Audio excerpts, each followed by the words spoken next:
We've got a new gameplay tuner in NHL 24. In this video, we are going to break down all of the changes coming in this tuner. This gameplay update will happen on May 23rd at 1 p.m. Eastern Time. Make sure that you're not in a game. Sometimes it will kick you out of it, so just a little bit of a heads up there. Let's go through all of the notes and touch on some of the things that are being updated. So the community feedback, the current accelerated clock in the last minute of the game in OT reduces some fun, climactic finishes to the game. I think we can all agree it was one of the weirdest changes that happened this year. For the last 15 years, essentially what would happen in the third period of a game or an overtime, you would have a full minute, right? Now, in NHL 24, the first 30 seconds of that final minute would be gone in a second, and then the 30 seconds at the end would be what you would normally be used to. Now, in Rivals, because you've got bursts and things like that, when you go to overtime, it's over almost immediately, which leads to almost a guaranteed shootout. And I think we can all agree shootouts are a pretty lame way to win and Rivals, at least in my opinion. So the less of those that we have, the better. This is one of those things where it's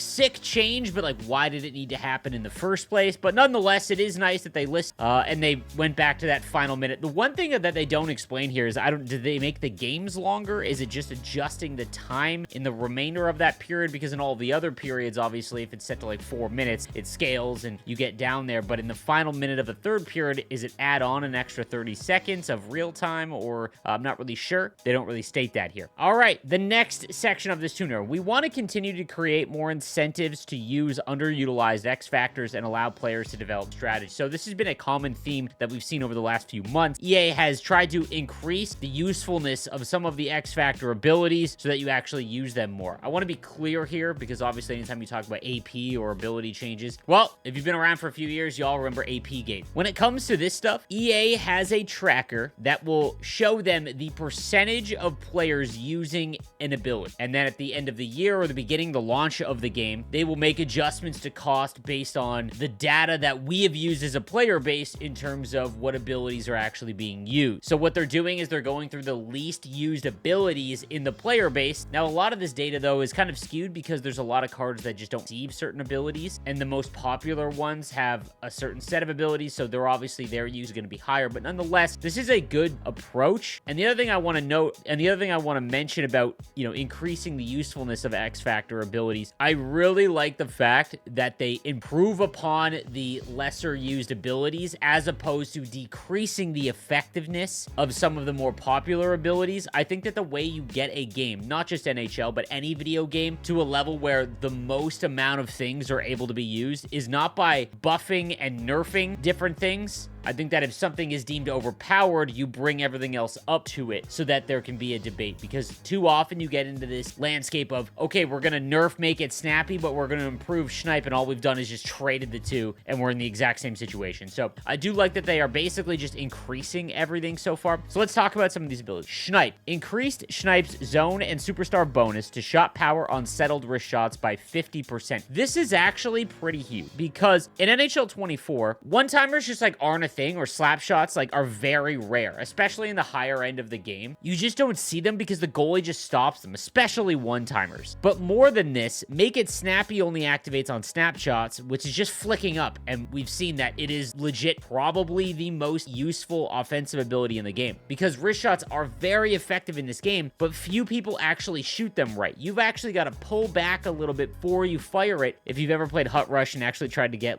wrist shots to actually trigger, it's much harder than you think. You're just taking a snapshot and the game's not registering it. It's a game issue, not you. But now that the fact that Schneip is actually going to increase settled shots as opposed to the ones they deemed off balance, stuff like that, Schneip can be extremely impactful because if you do the low far side shot or just in the slot and you pick your corner, if you've got a player with Schneip, this is a chance to be very impactful. Off the rush slap shots. So off the rush has been one of the least used abilities since the inception of X Factor abilities in the game because they would just never activate consistently. Increased off the rush zone and superstar bonus to shot power for in-stride slap shots by 50%. Now, I don't know how effective this is going to be by just shooting and actually getting a goal, but it could cause some havoc. Off the rush will activate when the puck carrier you bring across the line on their first shot. Now, sometimes you can cycle all the way around the zone. As long as it's the player that crossed the blue line, you can get off the rush to activate. It's not always, but it is something to keep in mind. I still still don't think that this is going to be a very useful ability unless you are actively using it where you know that you bring the puck across the line with a player, you cut into the middle, for example, and then use. If you're really someone that wants to just slap shots from everywhere, they buffed Thunderclap at the beginning of the year where it'll activate basically below the face-off circle. That's probably the one that I would look for, but it is nice that this one is getting a buff because it has been useless pretty much start of the X Factor era. Crease Crasher. Increased Crease Crasher zone and superstar bonus to shot power on rebound shots by 150%. Now, because shooting has become so much more rewarded in NHL 24 with the full pressure system, it rewards you for just taking shots on net. Especially in the lower divisions, you see this where you'll match up with someone and they just fire everything at the net. Rebounds have been a really effective way to score. Crease Crasher has not been because close quarters was just so much better because it activated not off a rebound, literally just a shot. The fact that you're getting shot power boosted by 150%, that basically means that every rebound, if you get a shot off with it, I don't know how a goaltender, even at 99, is going to be able to stop that. However, it's such a niche instance of an ability, but because we have so many ability points now, up to 90, I think having like Silver Crease Crasher on a lot of your cards and then using like the thought process or the mentality of shooting low, this could be an effective strategy in making this a useful ability. I don't think it'll be overpowered because shooting for rebounds, while it does work, a lot of the time you lose possession of the puck. Total Eclipse. I've talked about Total Eclipse a lot this year. After messing around with it earlier in the season, I found a unique way to actually use it where essentially if your player with gold Total Eclipse is in front of the net and actually screening the goaltender, it will light up below your player, meaning that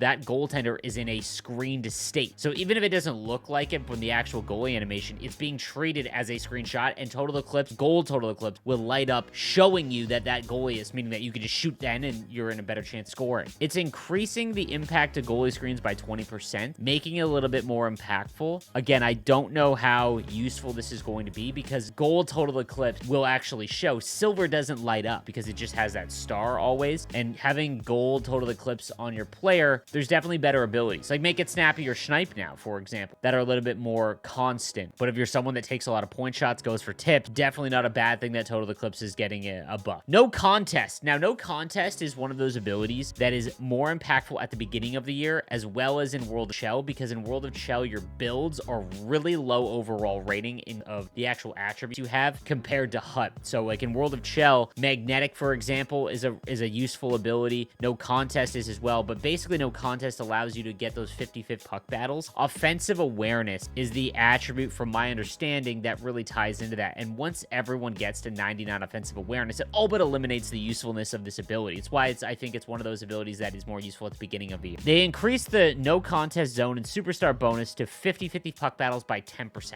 I don't know what that means, and I wish that while they've shown what they're doing, or there's a lack of developer speak, I would love to know what that means. And actually, I want to point this out, a comment by Abakov, I think is his name. He basically goes on to say, I would love to see the numbers and what all of this means. So for example, if we have numbers for Crease Crasher, you'll get less people saying, yeah, I don't know if it really does anything, and the dreaded impossible to quantify. I think it's a very effective way of building incentive to try to measure goals. So basically, yeah, he's going, could you disclose what the multipliers actually sit at post-update rather than just how they've shifted? Having the ability multipliers discoverable in-game would be especially better than greatly increases or whatever the descriptions are right now. I would like to add that this would probably have clarified that the update to Truculence was not worth panicking over as so many did. And I completely agree. I think that while it's nice that they are showing what the increases are, obviously not just saying that they're, just making them better, we definitely need some more developer speak. I've tried to reach out. One of the new gameplay developers has been fantastic, and he hangs out a lot of Twitch streams, and he's been, whenever I ask him for,